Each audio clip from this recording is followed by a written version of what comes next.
In today's video, we're going to talk about 10 hot trends in vintage resale for summer 2026.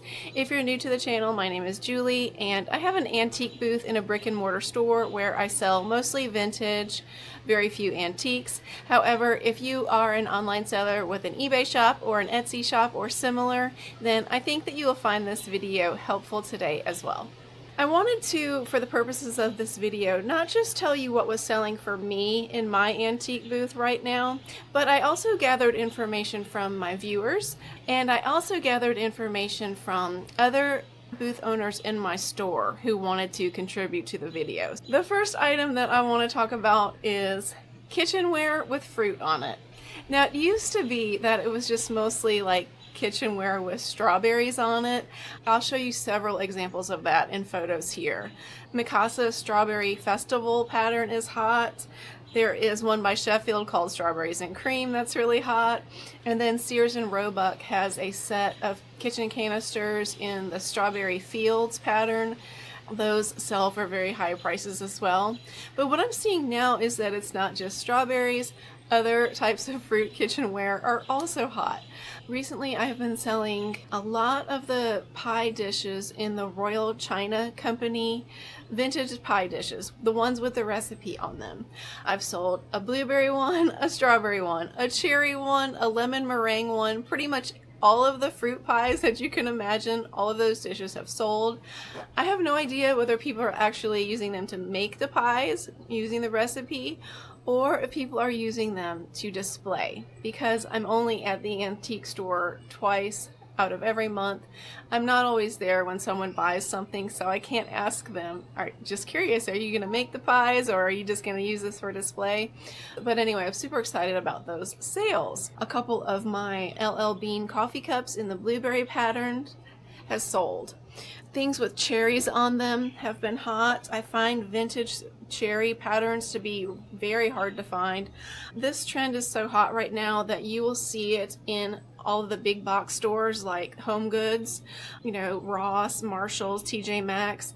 This cup is something that came from probably like a Bell's outlet or something. You can see it's just a newer made in China piece, and I just wanted to show you what's happening with this cup after having it only for about maybe 6 months.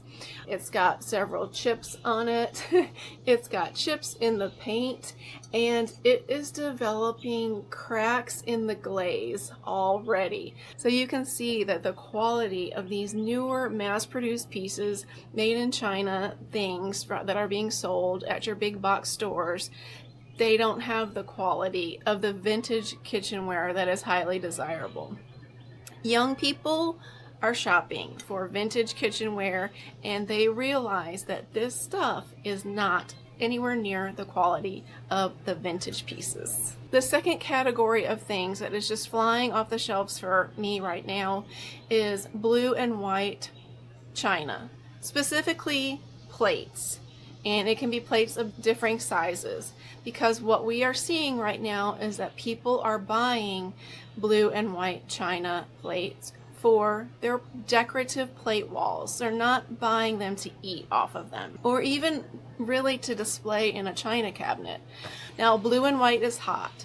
All of the blue and white in the coaching scenes by Johnson Brothers that I had has pretty much sold, except for just a couple of little saucers where I don't have the cups to match. But it's not just these fancier blue and white, blue willow type of china pieces that are selling. I had several pieces in the Mayotte Finlandia. I'll show you a picture here of what that looks like. All of the plates in that have sold, and I have a few of the bowls. But since people are doing plate walls, it makes sense that the plates sold and the bowls didn't. I sold 2 blue and white plates in the Nito Heatherstone Moonflower pattern. It's hard to pick up in photographs that this is actually a blue and white plate. It looks sort of black and white in the photographs. I even sold a Blue Ridge Pottery Company plate in the Norma pattern recently, a dinner-sized plate, and I had it displayed in my plate wall in the booth. Third item is quilts. Even though it's summer, and summers are hot here in the southeast where I am, people are buying quilts. It just goes with that cottage core, granny core aesthetic that is so popular right now. I always look when I'm at thrift stores for quilts. I haven't gotten lucky yet, but I had several viewers tell me in the comment sections of my videos that quilts are hot sellers for them, and this is around the country. So I'm going to keep looking in hopes that I will get fortunate enough to find some handmade quilts at Goodwill or an estate sale maybe sometime soon. Okay, the fourth category is needlework. So I wanted to show you a picture here of a framed piece of needlework. This is an eBay sold listing. So this is a picture of a lovely framed piece of needlework that actually sold on eBay for $49 plus shipping recently. You can often find this type of vintage artwork or decor in the thrift stores or at estate sales, and it is really popular right now. It just fits in with that granny core and cottage core vibe that seems to be all of the rage right now. I wanted to show you these because I recently found these at Goodwill for $2.09 a piece. I found some needlework still in the hoops. I think this is my favorite one. The windmill, here's some with the roses on it, pineapple welcome sign, a pretty sun, a little bird inside of a cactus. Isn't that cute? I have two ideas on these. One is that, you know, I could just put these in the booth exactly the way they are and just sell them. And I do think that they would sell. I am not going to spend a bunch of money, take these out of the hoops and frame them. For one thing, they've already been trimmed, so they're circle. They're not a square shape for framing. My other idea was that I have this desire to make a gallery wall in my house somewhere as a backdrop that I would use for YouTube videos. And I just thought about putting these on the wall without taking them out of the hoops. They weigh next to nothing for one thing, so it will be really easy to hang these. Is that strange not to take them out of the hoops? I just thought that with different shapes in the gallery wall, like having some pieces of artwork with a rectangular or a square shape frame and then having other pieces of artwork that had a circular frame would be interesting. Visually appealing. I don't know if that's a weird thing or not, but I'm not like a big project person, so I'm gonna keep these in the hoops and either sell them or keep them and use them for myself to create my gallery wall. Okay, number 5 I think is extremely interesting, and we've had several people come in the store looking for cameos. This is in the jewelry category. So I'll show you a picture here of a cameo, what I'm talking about. I can remember 2 customers recently come in looking for these. The first customers bought one. The second customer looked at a brooch and said she wanted a necklace. I think you could probably have a brooch made into a necklace fairly easily, but anyway, that's a whole thing. So I think that the reason that these are popular right now is because a lot of young people are, you know, binge watching the Netflix British shows, and there are a couple of them. I don't personally watch Netflix, but I'm aware that this is a thing and that people are just into these Victorian styles, more of the fancy, flowery British styles that they are seeing being depicted in these Netflix shows. It's causing a whole trend, I'm telling you. Okay, number 6 is that silver and silver plate seems to be making a comeback. It seems to be replacing brass, which was hot for quite a while. Last fall and winter, every time I put a pair of brass candlesticks in the booth, they sold within a week or two. It was like they were just flying off the shelves. I am hoping that brass is not completely out. I'm kind of wondering if maybe silver is making a comeback because of the fact that it is more of a spring and summery color, and maybe brass will come back again next fall and winter. Who knows what will happen? We'll just have to wait and see. I personally do not have any serving pieces in silver, not to say that I wouldn't look for them. I do have a couple of vanity trays that are mirrored, and these are vintage. These are hot sellers. I have one right now that looks exactly like the one in this photo with a beautiful flowery frame. Now, my problem is, don't be like me. I have mine, like, I have things on top of them. I think that the stuff that I've put on top of them makes it harder for people to take the item up to the counter. So I need to fix that the next time I go to the booth. You want people to be able to pick up an item and take it to the counter and buy it without having to worry about a bunch of stuff that is all over it. Another thing that I noticed recently was that my mother-in-law had given me a copper tea kettle that she just didn't want anymore. She gave it to me for my booth. It's one of these pretty ones with the blue and white ceramic handle on it. And it used to be that those would sit in the booth for months before they sold. But this one was only in the booth for about a week when it sold. So that seems to tell me that copper is a hot metal right now in decor. Did have someone mention that it might not be food safe, and honestly I think when people are buying these copper tea kettles that they're not using them to make tea. They are using them for decor. Alright, the 7th item, and this came from Rebecca of booth RGF at our store. If you're ever in our store, she has a lovely booth, and I have showed it in a video. But her contribution to this video was hens on nests and butter pats. I want to talk about hens on nests. As much as I love hens on nests, and I have also noticed how many are being sold at our store, because when I work the cash register, it's like every single time I work there someone buys one. They're hard to find, the truly vintage ones. Instead of just talking about Goodwill auction all the time on this channel, I actually wanted to pull up an example for you here and show you. I just went to the Goodwill auction website and searched for hens on nests, and it was what I suspected, is that Goodwill, if they get hens on nests donated, they're not putting them on the shelves. They are instructing their stocking employees about what to look for. They do this with Pyrex as well, and have been doing that for a long time. And they just don't ever put them on the shelves. They put them on their online auctions, and they are able to get like full retail. So I found 2 examples, one of a beautiful iridescent hen on a nest that is listed for $156, and then a pair of 2 amber glass hens on nests that is listed for $200. So this is why you can't find them in the thrift stores. If you find them at estate sale companies know what they have, and they're not going to be affordable there for resale either. So a lot of people are buying reproduction hens on nests from wholesalers and selling those in the antique stores. I mean, if your antique store doesn't have any rules about, selling reproductions and it's working for you, then I would say why not? I'm not really interested in buying stuff from a wholesaler and just marking it up and selling it. I'm still in it for the hunt, to try to find the true vintage items. Even though I'm sure if I had the reproductions for sale that I would sell a lot of them and that it would be good for me in terms of my paycheck.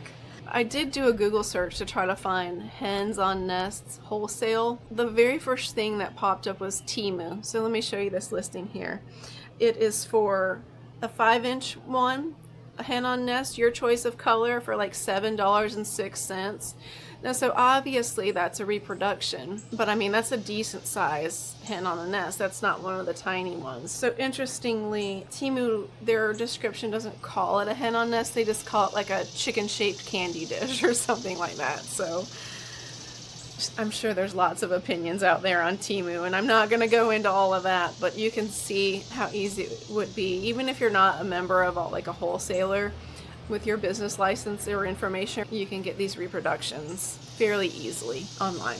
Alright, and butter pats, I wanted to show you a picture here. That was also something that Rebecca from our store mentioned was selling well for her and that people were actually asking for at the register. People do collect these in different patterns and different makers. And can we all just finally agree that margarine is not good for you and that butter is actually better for you because it is an actual natural food and not made of chemicals like margarine is? I hope I'm not like ruffling any feathers in the comments with that one, but yes, people are into baking sourdough breads, returning to more natural and whole foods, and that return to baking in more traditional ways of cooking. Okay, next, Kathy from Booth J in our store contributed to this video and wanted to say that teapots are selling well for her and salt and pepper shakers are selling well for her. Salt and pepper shakers sell well for me too, and I happen to personally love them. But I wanted to show you a teapot that was given to me as a gift by a friend, and she gave it to me for my antique booth, but there's no way I could sell this. This is really special. It was made in Japan, and I can't quite make out the stamp. I'll show you here. See if that will focus. But this is just lovely. I'm noticing that although I like enamel teapots, that ceramic teapots are selling quicker, and otagiri teapots are always popular. So basically anything in the Japanese stoneware that is flowery is selling. Salt and pepper shakers are always a big hit at our store. I think people want to get something for a gift for somebody that is just an easy gift, especially if they're traveling, to get for somebody. All right, Nancy from booth JB5 at our store. I've shown you her booth in a video before too. I'm sure you're seeing a pattern here. I have lots of videos for you to watch if you're new here, of all different types of videos. She said people have been calling about the Mary mushroom canisters that Kathy has in her booth. These are the Sears and Roebuck vintage Mary mushroom canisters. People were seeing them on our Facebook page and were calling about them. Anything with a mushroom on it remains hot, and I'm sure that that will continue, especially going into the fall and winter months with those 1970s fall colors.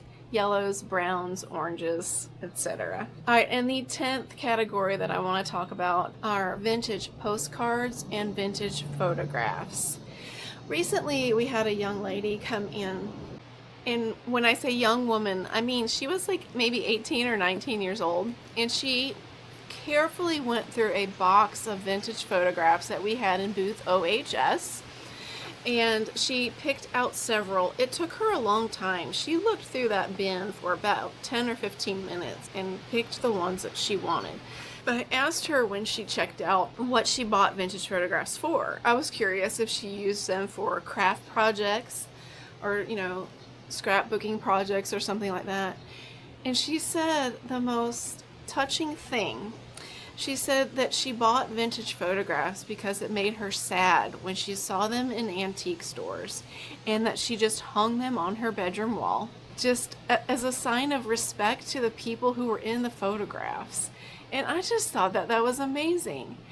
I've had several people comment on my videos since I started this YouTube channel that young people don't care about vintage and antiques. And we are just not seeing that at our store. What we are seeing is that young people, they don't want all of this kind of stuff necessarily from the big box stores, that they appreciate things that are older, that are valuable, and that are being recycled through the community. And I think that they are interested in that, not just from a vintage aspect, but also for environmental reasons, that things get repurposed and the importance of that environmentally. So I just thought that was interesting. And I wanted to show you, I've often talked about vintage photo albums on my channel. This is an old one. This is one that's got pictures of my grandmother in it. I would imagine if you could find something like this in a thrift store or in an estate sale, as sad as it might be that something like this would sell really well, it's got the black pages in it. It makes me a little bit sad. My grandmother was born in 1892, and I know which pictures are of her in here, but unfortunately I don't know who any of the other people are in the photos, and that makes me sad. And the photos aren't marked on the back. So like for instance, I'll take one here and show you. This lady right here is my grandmother, and I don't know who the other lady is. This one is an actual postcard. So you can see that this is a postcard, but the photograph isn't labeled, so I don't know who most of these people are. And I don't have anyone that I can ask, because my dad is also deceased, so that makes me sad. I can tell you one thing, I will let my son know who these people are so that he doesn't just, like, you know, donate this to a thrift shop or whatever. I think it's really special, and I think that the photo album cover is really beautiful as well. Alright, so the remaining section of this video is going to be for you to hear what my YouTube viewers wanted to contribute to this video. The first viewer comment comes from Carol Reynolds, and she says, I have several booths in Oklahoma. I have been selling all kinds of framed needlework art, so basically like what I was showing you, but in a frame, Corningware, and hens on nests lately, us too. Things seem to change so fast. Who knows what things will be selling next month? Then the second viewer comment that I want to share with you is from Ann Dixon, and she is in St. Louis. And says, in St. Louis, I've noticed that each generation has their different decor affinities. Millennials here are still very enamored with mid-century modern, so much so that the pickings are pricey and getting more scarce for originals. Many opt for customizing IKEA or article pieces found on Marketplace. Some younger folks are doing Cottagecore or thrifting for traditional items, replicating a more comfortable aesthetic resembling a simpler version of U.S. lifestyle. Homestead, 1940s, Route 66 nostalgia, 70s plants, macrame, crochet. Thrifting and vintage store shopping is huge here. Many younger folks are doing yarn and needlework, gardening, making candles, and cooking. Iron skillets, stoneware, and grandma dishware sells, as does colored glass and plant pottery. People here love their animals, so anything cat and dog related does sell well for us too. Vintage framed artwork, mirrors, and floor lamps go pretty fast, and those hefty glass or ceramic ashtrays do too.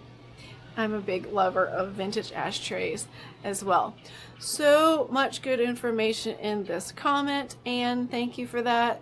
And just another example of why, as vintage resellers and antique booth owners, we should not be ignoring the fact that young people are into vintage and are just into things that are kind of surprising that they're into. Like, who would have ever thought that young adults in their 20s and, you know, early 30s would be interested in the kinds of things that my grandmother had? But they are. Oh, I didn't show you the prettiest one. This is the prettiest one, I think. Don't you? This one and the one with the little windmill on it are my favorites. So thank you so much to the people who contributed to the video today. I hope that you enjoyed it and that you found it helpful in terms of what kinds of things are just really hot for us in our antique store in Ellijay, Georgia, north of Atlanta, but also what kinds of things are trending for resellers around the country. Please subscribe to the channel if you haven't already, and if you enjoy this type of content. It is completely free to subscribe to someone's YouTube channel. Alright, for today's pet outtakes, I'm just going to show you Frank. He is one of our former fosters who was adopted, and we are pet sitting him for 2 weeks. We love Frank so much, and we are so happy to have him. So today's pet outtakes are brought to you by Frank. His name is Frank Sinatra. We named him that because of his blue eyes, but of course he just goes by Frank. Frank, don't be shy. Everybody wants to see you, buddy, and your beautiful blue eyes. He's enjoying the screen porch life today. It is hot, but there's such a nice breeze today, and so he's really enjoying it. It's hard to catch the color of his eyes unless they catch the sunlight, and he's sitting in the shade, but you can probably see what a beautiful and sweet boy he is. We love him so much. And we love it when he comes to visit, even though he has been living in his new home for It's over 2 years. I think it's 2.5 years.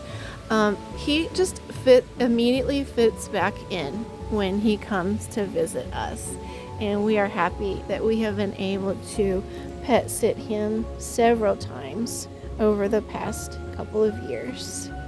Right, Frank? You're not going to talk today? I mean, he's typical of the Siamese breed in that he is generally very talkative. I guess he's just feeling sleepy and doesn't feel like talking today. It is nice out here, buddy. I have to agree.